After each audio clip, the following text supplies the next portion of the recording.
আসসালামু আলাইকুম বন্ধুরা, সবাই কেমন আছেন? আশা করি খুব ভালো আছেন। আমিও আল্লাহর রহমতে আপনাদের দোয়ায় আলহামদুলিল্লাহ অনেক ভালো আছি।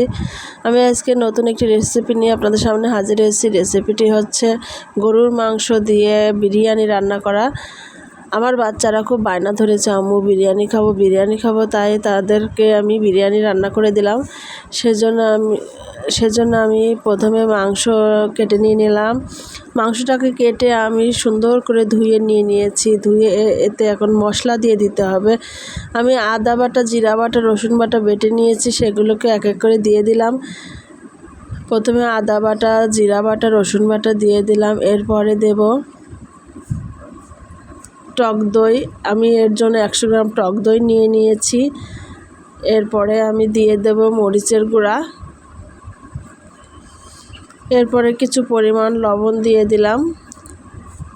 লবণটা পরিমাণ মতো দিতে হবে। তারপরে আমি দিয়ে দেব মরিচের গুঁড়া, ধনিয়ার গুঁড়া।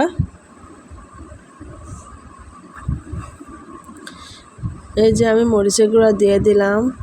এরপরে এটাকে ভালোভাবে মাখাতে হবে। এবার আমি ধনিয়ার গুঁড়া দিয়ে দিলাম। দিয়ে এটা সুন্দর করে হাত দিয়ে ম্যারিনেট করতে হবে, সুন্দর করে মাখাতে হবে। হাত দিয়ে মাখানো ছাড়া হবে না। আমি এর জন্য একটু ভিনেগার দিয়ে দিলাম। ভিনেগার দিলে মাংসটা সুস্বাদু হয়, তাড়াতাড়ি সিদ্ধ হয়ে ওঠে। সেজন্য 2 চামচ আমি ভিনেগার দিয়ে দিলাম। দিয়ে এটা হাতের সাহায্যে এটাকে ভালোভাবে মাখিয়ে রাখলাম। আধা ঘন্টার জন্য রেস্টে থুয়ে দেব। এবার আমি ভালোভাবে মাখিয়ে এটাকে সুন্দর করে মাখিয়ে এটা রেস্টে ঢেকে থুয়ে দেব আধা ঘন্টার জন্য। অনেকে আরও অনেক সময় রাখতে পারেন, অসুবিধা নাই।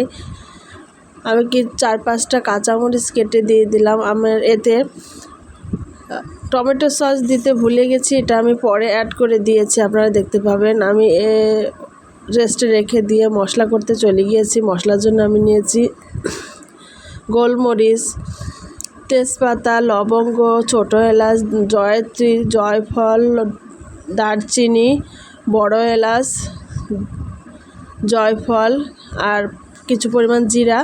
এগুলোকে আমি ভেজে নিয়ে ব্লেন্ড করে নিয়েছি। এবার আমি রান্না করতে চলে গেলাম। প্রথমে আমি কড়াই বসিয়ে দিয়ে তেল দিয়ে দিলাম। আমি প্রথমে পেঁয়াজের বেরেস্তা করে রাখবো, সেজন্য তেল ঢেলে দিলাম। তেল ঢেলে দিয়ে এই যে পেঁয়াজের বেরেস্তার জন্য পেঁয়াজ ঢেলে দিলাম। পেঁয়াজের বেরেস্তা হতে একটু বেশ সময় লাগে। এটা ধৈর্য ধরে পেঁয়াজের বেরেস্তাটা করতে হয়। পেঁয়াজের বেরেস্তা তাড়াহুড়া করলে পেঁয়াজের বেরেস্তা একেবারেই হবে না। এটা অনেক সময় লাগে। এটা যতটুকু সময় নেওয়ার দরকার ততটুকুই তাকে দিতে হবে। তাড়াহুড়া করলে কখনো হবে না। পেঁয়াজের বেরেস্তাটা আস্তে আস্তে ভেজে নিতে হয়। দেখুন আমার পেঁয়াজের বেরেস্তাটা এখনও হয়ে ওঠেনি। এবার যখন দেখবেন ব্রাউন কালার হয়ে এসেছে এরকম, তখন মনে করতে হবে এটা হয়ে গিয়েছে। এটা তুলে সাইডে রেখে দিলে মুচমুচে হয়ে, যখন ঠান্ডা হয়ে যাবে এটা মুচমুচে হয়ে যাবে। আমি এটা তুলে রেখে দেবো সাইডে, এটা আমার পরে কাজে লাগবে। সেজন্য আমি পেঁয়াজের বেরেস্তাটাকে আগে করে রাখলাম। পেঁয়াজের বেরেস্তাটাকে আমি আলাদা পাত্রে রেখে দিলাম। এই যে তুলে রেখে দিচ্ছি। এভাবে সেকে নিতে হবে যাতে তেল না থাকে। আস্তে আস্তে পেঁয়াজের বেরেস্তাটা রেখে দিলে সুন্দর মুচমুচে একটা পেঁয়াজের বেরেস্তা হয়ে যায়।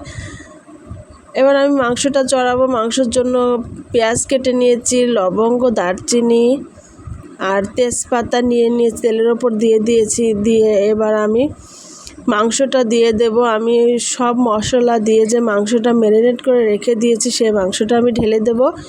এই যে টমেটো সস দিয়ে দিয়েছি ওপরে, আমি দেখতে পাচ্ছেন। এবার আস্তে আস্তে মাংসটা ঢেলে দেব। মাংসটাকে আস্তে আস্তে নেড়ে চেড়ে রান্না করতে হবে। খুব আস্তে আস্তে করতে হবে, এটা খুব সুন্দরভাবে করতে হবে। এই যে মাংসগুলোকে আমি দিয়ে দিচ্ছি, এটা নাড়াচাড়া করতে হবে। যেহেতু টক দই দেওয়া আছে, আমার তেলটা উপরে উঠে এসেছে। এই যে আমার কষানো এখনও হয়নি, মাংসটা এখনও কষানো হচ্ছে। কষানো হয়ে গেলে এটা আমি রান্না করে নেব।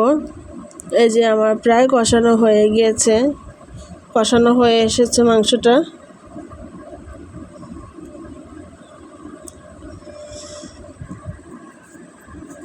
বিরিয়ানি রান্নার ভিডিওটা অনেক লম্বা, অনেক বড়, আপনারা না টেনে দয়া করে দেখবেন। আমি এখানে কোনো রকম পানি ব্যবহার করব না, আমি সম্পূর্ণ দুধ দিয়ে রান্না করব, তাই 1/2 লিটার দুধ নামিয়ে রেখেছি। এতে আমি অর্ধেক দুধ ঢেলে দিলাম মাংসের ভিতরে, আর অর্ধেক দুধ আমি পরে কাজ করব।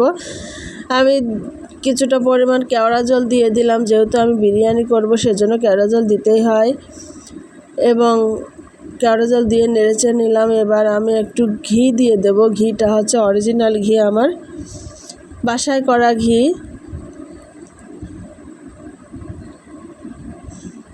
দিয়ে ভালোভাবে যে আমি একটু পরিমাণ ঘি দিয়ে দিলাম। ঘি দিলে মাংসটা অনেক সুন্দর স্মেল আসে, অনেক সেন্ট করে, ভালো লাগে খেতে।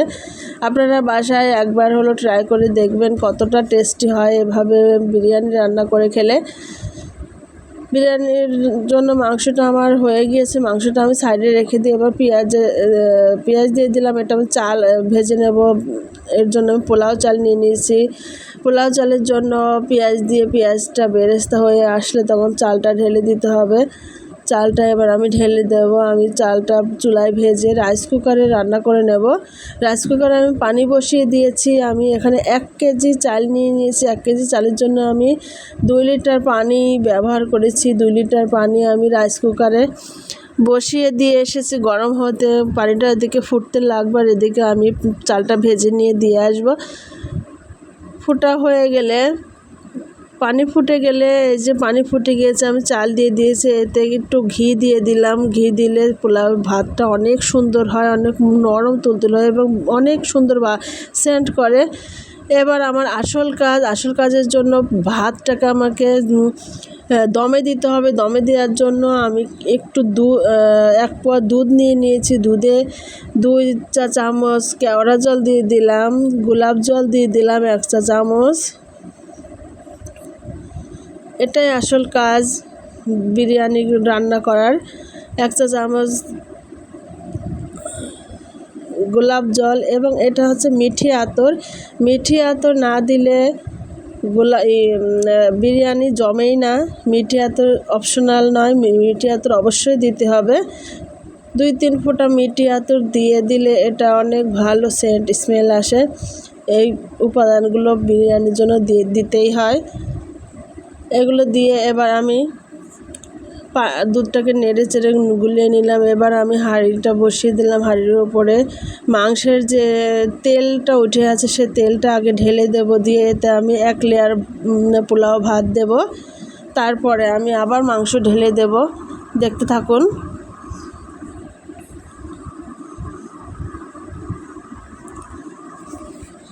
এইবার আমি ভাত দিয়ে দেব, 1 লেয়ার করে ভাত দিয়ে, পোলাও ভাত দিয়ে তার উপরে মাংস ঢেলে দেব। তার উপরে 1 করে পেঁয়াজের বেরেস্তা, দুধ, কেওড়া জল এবং ঘি, এবং আমি যে করে রেখেছিলাম হাতে তৈরি করা যে মশলা, সেই মশলাটা দেব। আমি এখানে কোনো রকম প্যাকেট মশলা ইউজ করছি না, এখানে আমি সম্পূর্ণ নিজের হাতে তৈরি করা মশলা ব্যবহার করছি। আমি এবার পেঁয়াজের বেরেস্তা দিয়ে দিলাম। এই যে 2 চামচ কেওড়া জল মিশ্রিত দুধ দিয়ে দেব। এরপরে আমি দিয়ে দেব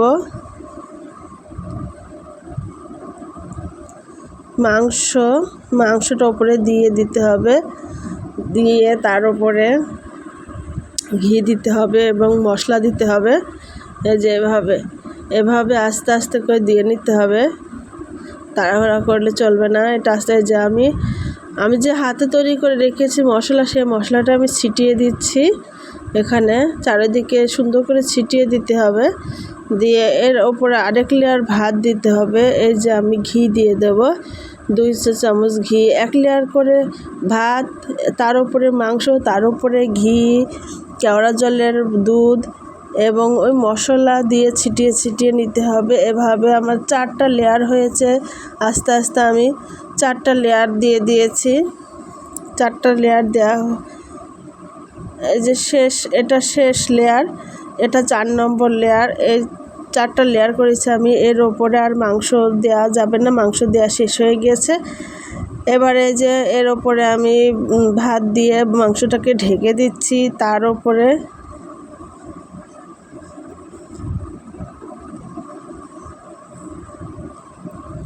মাংস দেওয়া হয়ে গেছে, এর ওপর আমার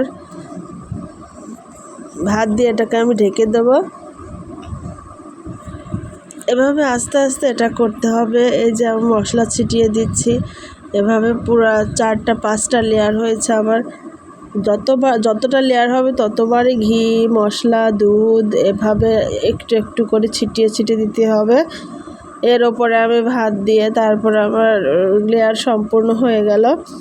এর ওপরে ভাত দেওয়া হয়ে গিয়েছে। এই যে ভাত দিয়ে তার উপরে পেঁয়াজের বেরেস্তা দিয়ে শেষ পেঁয়াজের বেরেস্তা দিতে হবে। মশলা দিয়ে দেব, যতটুকু মশলা আছে সম্পূর্ণ মশলা এভাবে ছিটিয়ে ছিটিয়ে দিয়ে দিতে হবে।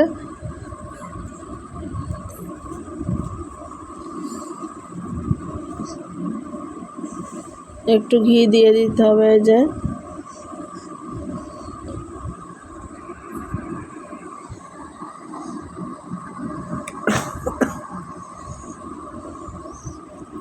এই যে যেভাবে আমি দেখাচ্ছি, দুধ মিশ্রিত কেওড়া জল এবং মিঠে আতর এভাবে দিয়ে দিতে হবে। দিয়ে এটা আমার হচ্ছে একটু দুধের সাথে আমি ফ্রুট কালার মিশিয়ে নিয়েছি। আমার এটা সাইডে সব জায়গায় না, কিছু কিছু জায়গায় একটু একটু করে দিয়ে দিতে হবে। 4-5 জায়গায় দিয়ে দিলে এটা কালারটা সুন্দর আসে, দেখতে খুব সুন্দর দেখা যায়। সেই জন্য এটা অপশনাল, আপনারা চাইলে দিতে পারেন, নাও দিতে পারেন, কিন্তু আমি ব্যবহার করেছি। এভাবে দেওয়া হয়ে গেলে এটাকে ঢেকে দিয়ে চুলার ওপর বসাতে হবে। এটা আমার ঢাকা দেওয়া হয়ে গিয়েছে। এবার আমি চুলায় নিয়ে চলে যাব। চুলায় নিয়ে যে এবার আমি এই যে এটাকে চুলায় বসিয়ে দেবো 20 মিনিটের জন্য। নিবু জালে আমি এটাকে বসিয়ে রাখবো। আমার হয়ে গিয়েছে। এই যে 20 মিনিট অপেক্ষা করার পর আমি এটাকে তুলে নিয়ে আসলাম। দেখুন কত সুন্দর দম হয়ে গিয়েছে, ভাতটা কত সুন্দর দেখতে লাগছে। এই যে আমি উল্টিয়ে দেখাচ্ছি আপনাদের কতটা ঝরঝরে হয়েছে ভাতটা।